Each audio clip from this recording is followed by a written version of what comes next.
Kamusta mga kalapatid, mga kapatid, mga kaburukoto? So today is trapping tayo, tsaka inventory sa lahat ng ibon. So 1 to 73 is nakalipad na sila sa ano natin, sa loop natin. So check nyo yung mga ibon nyo sa 1 to 73 birds. Yun ang ating first group na natira. So tawag dito etong mga nandito is ito yung mga second group to third group. Yan. And then mamaya bibili na tayo ng kahoy talaga. Yan. Para ano tawag dito maumpisa na natin yung nandun. Okay. So good luck mga kaburukoto. Yan. Inopen ko yung ano natin, yung companion natin. Para ano tawag dito para ma-check natin lahat. Tapos tatanggalin ko pala to. Ayun mali yung pagkakaano natin. Pagkakalagay dapat sa taas yung ano, yung clip ring, tapos yung ano, yung zip tie. Yan. Kasi baka di siya mag-grid. Yan, tatanggalin natin yan. Hayaan lang muna natin today. Mamaya tatanggalin ko. May make sure lang natin na magka-clock to. Yan. Ayun, ang gandang ibon Si 5918. May make sure natin kung magka-clock si 5918. Yan. Alright. Kasi ano tag dito. May mga napansin akong nakapasok na tapos hindi pa pala nag-clock doon sa sa first group. So pinalabas ko ulit para double check. Yun, doon na sila nag-clock. And then may mga pala sila, may mga clip ring. Kasi nga tag dito natatabunan sila ng ng clip ring yung sensor natin. Yan. So next time kapag maglalagay kayo ng mga clip ring dito, ayan parang ganito, yan. Sa kabilang side, kung gusto nyo lagyan ng palatandaan yung mga ibon nyo. Okay, alright. Yan, ano lang tayo rito. Ayun, ang ganda ng tunog. Nilakasan ko talaga para naririnig ko na may magka-clock. Pero pag natanggalin natin yan. Aminin na lang natin ng onte. Yan, ito yung mga second group, ano lang sila dyan, laboy-laboy lang sila dyan. Yan. Nakakatuwa lang kasi sa first group natin, lima lang yung nag-overfly, akala ko 6. Pero malalaman natin mamaya pa rin kasi nga tag dito, tulad nga ng sinabi ko, may mga nakakalusot na ibon na kailangan pang 2 beses bumalik para mag-clock. So kailangan ma-check natin yon. Alright, so yung first group siguro isa pang mga labasan, isa o 2 beses tapos Bartolina lang sila para tag dito doon na sila magpatanda ng bahagya kasi dito naman tayo magpo-focus sa ating second tsaka third group na pakakawalan.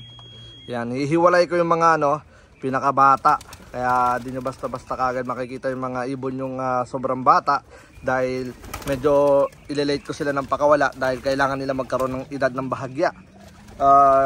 Yung saktong lang naman edad kasi yung iba talaga ay sobrang liit pa. Tag dito, isa yun sa mga tag dito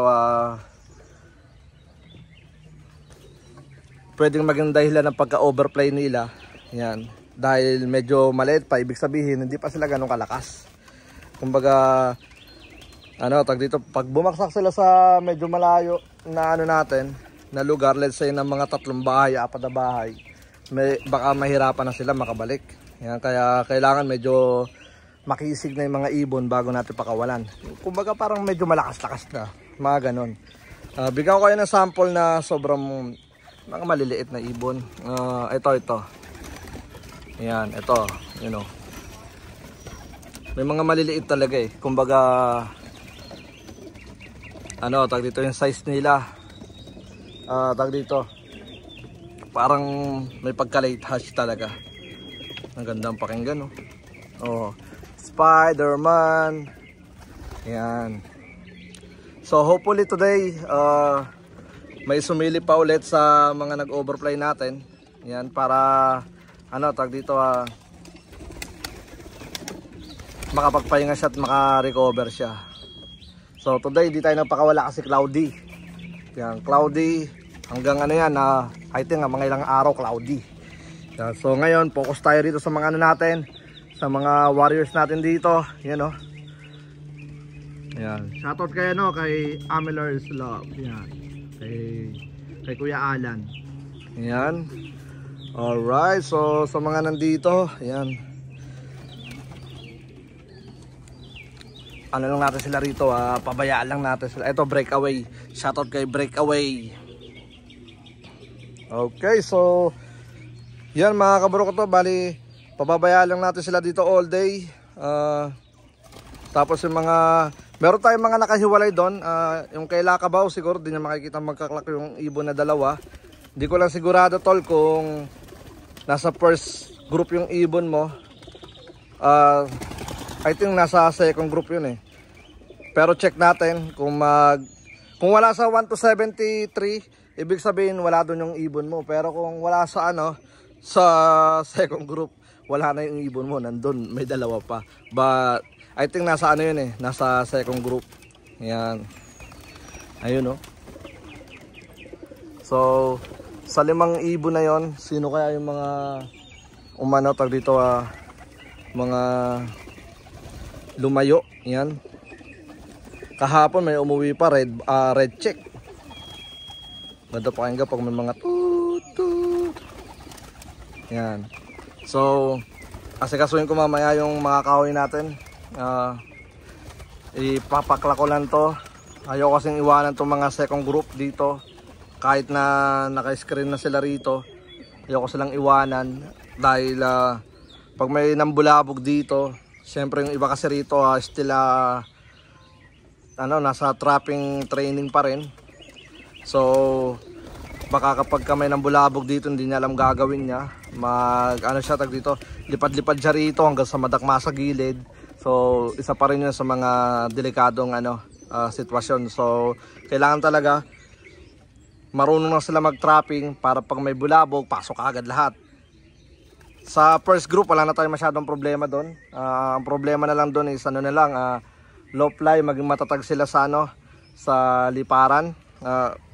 Nakalabas na sila, na-settle na sila sa pagbalik, pero ang problema na lang doon is yung low fly nila na lumayo. May mga lumayo na, pero mostly lang naman, nag-ikot-ikot lang dito sa area natin pag ganun lang oh. Nakaronda, pero syempre kailangan pa rin talagang patatagin. Alright, so meron na tayong 73. Isa good news yun para sa akin dahil madami-dami na rin. Yan. So itong mga to, pababayaan lang natin. And then subukan natin mag-shoutout sa natin. Tawag dito. Sa wing kampanya natin. Ayan, tara, let's go. Yan lang natin. Tapos shoutout kay Louie. Kay Louie nga pala, sabi ko nga yung isang ibon niya dumating dito na iika-ika. Nirecover ko na doon. Pero nung nilagay ko na dito, bumalik na naman. So mamaya kukunin ko ulit. Ilalagay natin doon. Recover natin siya doon ng mga 1 linggo ulit. Kapag wala na talaga siya, iika-ika na talaga siya. Siya si ika-ika. Yan. Alright, napakagandang panahon, medyo cloudy. Pero ito yung mga gantong panahon is para sa akin ng mga sensitibong galawan dahil masyadong tahimik yung area. Kapag ganyan may mga nagmamasid na kalaban.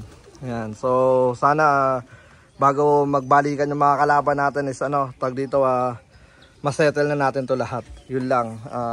Tapos sa natin, sa trailer natin yan. Hindi siya ganun kalaki pero pinaplano ko talagang maigi kung paano natin gagawin to. Yan para I think hindi ko sigurado kung magagamit pa natin itong mga to kasi para pinaplano ko yung katulad sa Texas Dash Cash. Parang ganun. Tsaka sa sa tag dito sa Apple Cup. So may may mga 3 section yan. 3 section siguro sa isang section na yan, sa isang mahabang ganun, mga 100 na siguro kasya doon. O gawin natin 4 na section kasi di naman ganun yan, tag dito kataas. So pwede natin gawin 4 na section yan. Alright, so yun na nga mga kaburo ko to. Tara, let's go, shoutout tayo. Alright, so ito na nga, meron tayong 182. Yan, 82, 112 na yung nagka-clock. Pero meron tayo ditong mga, I think kung di ako nagkakamali, 4 yata or 5 yung kinontak natin na merong naging problema sa ibon nila. Nagkaroon ng tag dito kalungkutan. Yan, kaya piniem ko kagad sila. Alright, so shoutout kay kay AG Lop, kay RC Manao's Family Lop, kay Dragons Lop. Yun. Ito magkakasunod RCM yan Kay DC Lop, Thunder Rising Lop, South Bama Lop, RYR Lop. Tapos ito kaya ulit kay RCM South Bama Dragon, kay EC725. Yan, tingnan natin kay EC725. Yun, meron siyang dalawa rito. Ilan ba yung pinadala sa atin ni EC725? I think 4 yata, parang ganoon. Pero check ko ulit. Malalaman natin yan. Kay EC725, kay Razor Lop, kay Noipy Lop, kay Erwin Racing Lop, kay Blue Angel Classic. Shoutout to my president. President ng namin ng club namin yan. Kay Jers Lop. Yan.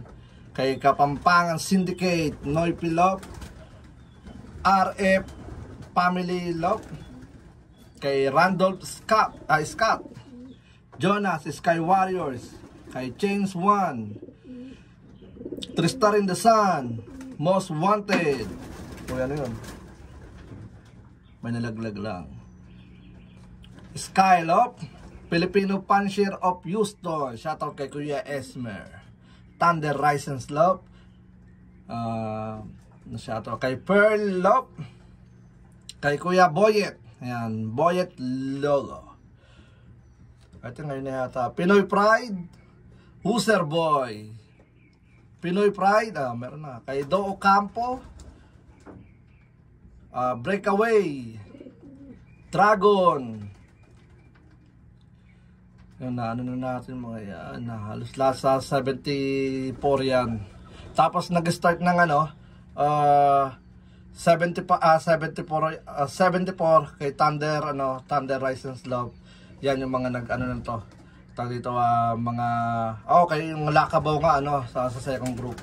So kay Adaya, Lauren DC, shoutout sa iyo kapatid. Yan yung mga natin, mga second group na natin mga yan. Alright, so good luck mga kaburo ko to. Yan. Meron tayong 112 na nag-clock. Tingnan nga natin. Paano ba tayo refresh yan? Yan. Hindi pa naman tumutunog eh. Yan. Kay Pugay. Yun. Shoutout kay Pugay.